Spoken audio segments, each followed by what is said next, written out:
Ukitaka kumcontrol mwanaume na yeye asijue kama unamcontrol, mheshimu basi. Respect that man. Msikilize nini anachokwambia, patisha vile vitu anapokuambia. Akikwambia hiki kitu nakipenda, kifanye kile kitu anachokipenda. Akikwambia hiki kitu sikipendi, usikifanye hicho kitu ambacho hakipendi.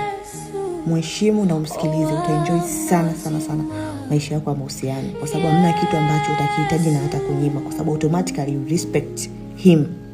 Vile vile hata kwa wanawake, wanaume, ukitaka kumcontrol mwanamke na yeye asijue kama unamcontrol, mpende sana huyo mwanamke, mjali, hakikisha akosi vitu vidogo vidogo hivi vya kawaida, akosi kitu chochote. Hakikisha ni unamjali, unamuonesha kwamba yeye ni kitu cha thamani.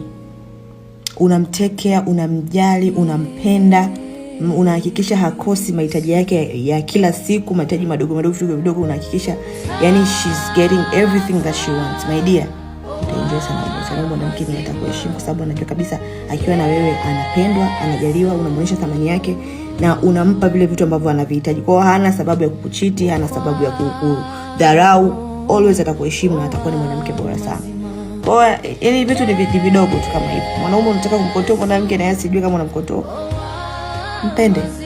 Mwanamke unataka kumcontrol mwanaume na yeye asijue kama unamcontrol, mheshimu. That's all.